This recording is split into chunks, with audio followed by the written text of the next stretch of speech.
Good morning, everybody. I hope you slept well. Something devastating happened yesterday. There was some information that was put out, and people thought it was a hoax at first. It was unbelievable. Who would have tried it? Who would try to assassinate the former president? Well, it happened. They said there were multiple gunmen at first, and then there was a single gunman, and then there. Anyway, the facts are he got shot, went through his ear, was bleeding all over the place. They got him out of there to the hospital, and he was resilient. He was strong, even after being shot. He's standing there with his hand up in the air and trying to show the American people that he loves them. He cares for them. And he's going to be strong no matter what. If that doesn't say something to you right there alone, what the hell does it say? That's a man that's willing to fight for whatever it takes. After getting shot, still stands up and his power to the people. What an amazing thing. But what a tragic thing. There was a witness that was talking to the independent news reporting agency that said that they were like, we seen somebody crawling across the roof right outside the venue, and we were telling the police, look, there's a man up there, there's a man up there, there's a man up there with a rifle, and he's crawling across that roof. He don't look like you guys. Before they could do anything about it and scurrying around frantically, the guy gets off like 5 shots before they kill him. There were some people that got shot in the crowd. There was a Trump supporter that died. There was another one that was injured, could have possibly died, and maybe even a third. They said that there may have been a shooter in the crowd as well, but only the one confirmed one on the roof. And at first they said it was an Antifa member, and come to find out they said that's false information. It wasn't an Antifa member, and it wasn't even the guy that they originally identified as this member. So it as we know right now, it wasn't. Who knows?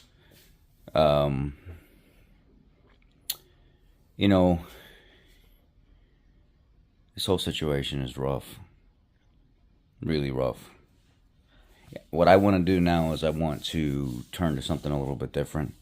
I don't know if you guys know of this reporter.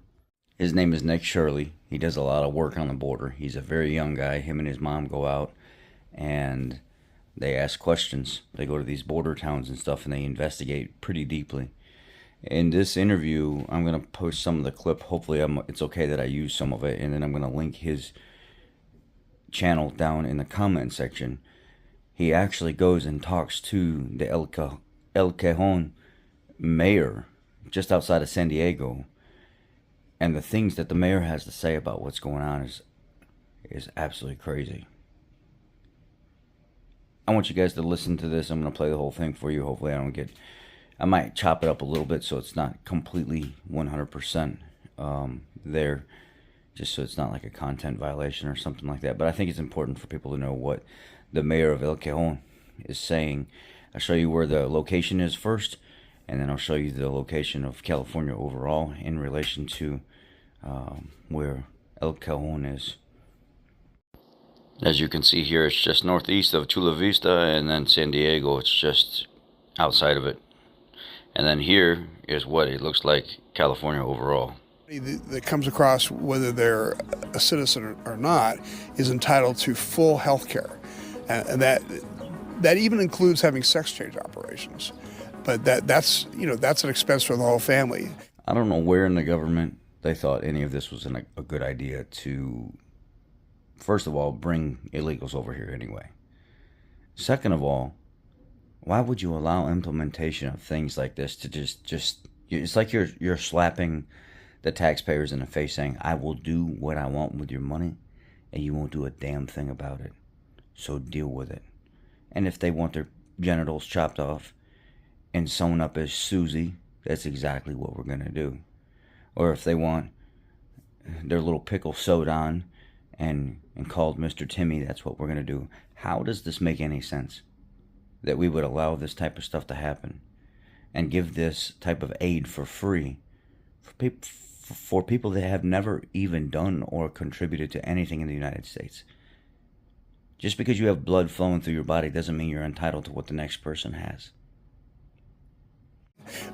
People that come over with kids are put up in hotels. Those hotels costs $8,000 to $10,000 per month, and that's paid for by the city. Now there's a bill in California that says that if you're a illegal alien, you can get free college tuition, even a 20% down on a house. These are things that American citizens are not getting. And so why are these people getting it and American citizens are not getting those benefits? I mean, I think the main reason is in California, you have a supermajority of Democrats in the legislature. That means that Republicans have absolutely no say. There are a lot of Republicans in California, but the big cities, the big population centers overwhelm the rest of the state of California and send nothing but Democrats to the legislature, who then make these kind of, most of us think, insane laws. Mm-hmm. So do you feel like your hands are tied as being the mayor here with trying to run the city and use the funds and allocate them in a safe place while federal government and it sounds like Gavin Newsom is giving out all these freebies to all these migrants? Well, absolutely. It's by design, because normally, if there were any kind of a crisis that were happening, we would have coordination between the local government and the federal government and the state government. But we have absolutely no communication with anybody from the feds. You know, and that's pretty sad, the fact that this mayor of this town doesn't have any kind of communication with the federal government, seeing as they're filtering and funneling them in straight into these towns and stuff like that. These towns are having to spend millions and millions of dollars to try to upkeep these people, and it's being forced on them as if they have no say-so at all. So even the mayors that don't want to have anything to do with this or house or take care of them are having to do it because they have no other choice with the volume of people that are being dropped off in their towns.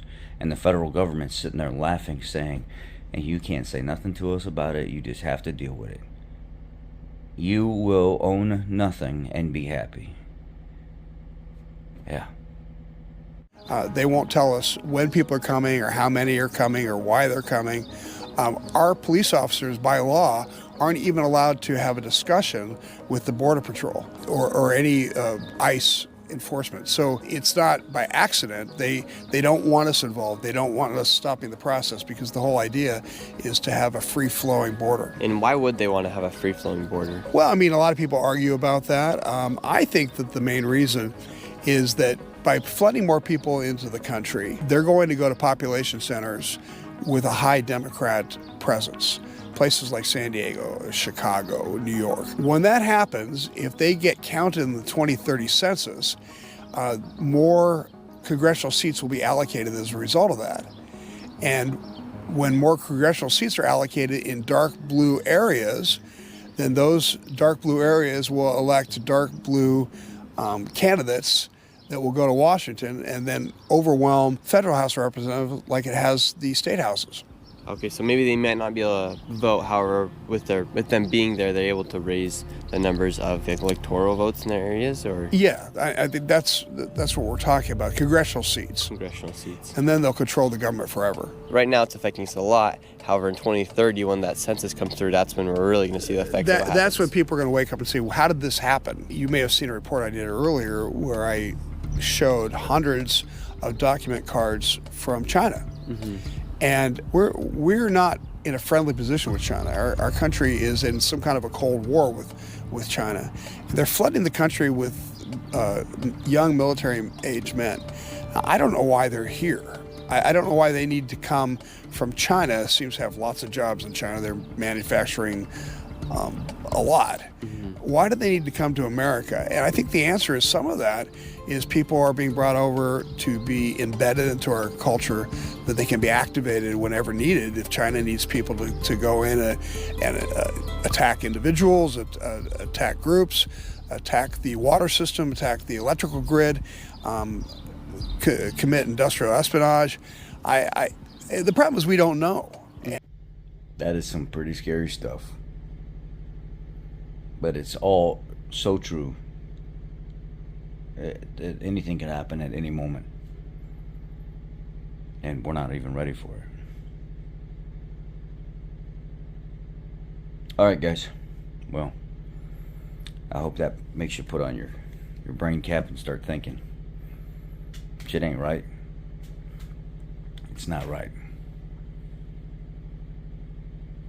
Y'all have a blessed day. Pray. That's all I can say is pray.